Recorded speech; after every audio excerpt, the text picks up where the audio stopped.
lloc, vull agrair a l'Escola Superior de Ciències de la Salut del Tecnocampus la possibilitat d'estar amb vosaltres en aquesta jornada de Talent Salut, tot i l'excepcionalitat del moment que vivim.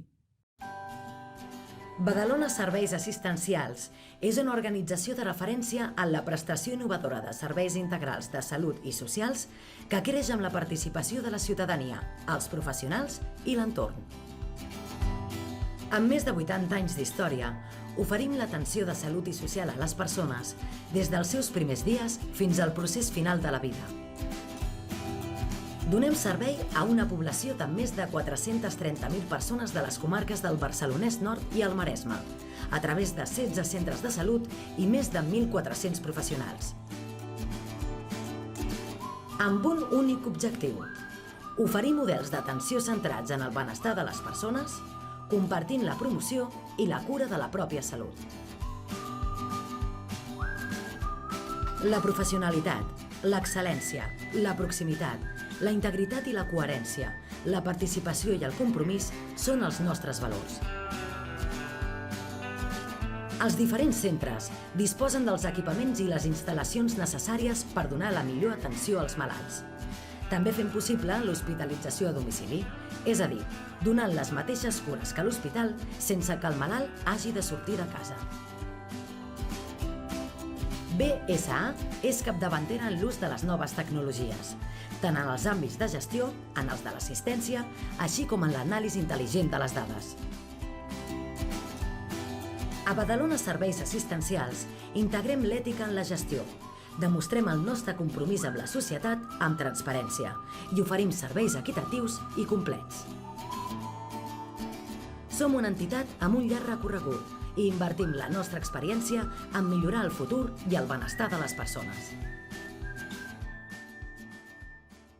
Us volem oferir en el vídeo que veureu a continuació una pinzellada de qui som, de què fem i de com ho fem, amb l'aportació de l'experiència personal i professional de l'infermer del Centre Sociosanitari El Carme, Marcos Díaz. En primer lugar, felicitaros a todos por el gran esfuerzo que habéis hecho en superar este grado. El TCM es una universidad exigente, pero gracias a todo esto estáis preparados para lo que viene ahora.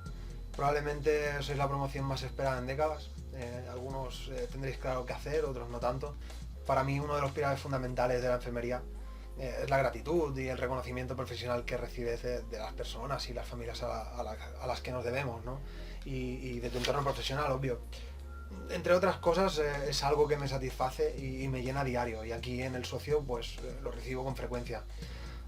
Tengo la impresión de que existe una idea preconcebida, ¿no?, de lo que ha de ser la enfermería. Parece que si alguien acaba la carrera y no trabaja en una UCI, en urgencias u otra unidad específica, no será nadie. Yo he tenido la oportunidad de estar en unidades como estas, en una UCI, cardíaca, pediatría, neonatos, urgencias, y obviamente son unidades que te ponen a prueba y que te hacen querer más cada día, pero que en mi opinión no me iban a dar lo que os comentaba antes, ¿no? Lo que os quiero decir es que no cerréis puertas. Hay otros ámbitos que están en búsqueda de profesionales y que son una gran oportunidad para crecer professionalmente i com a persona.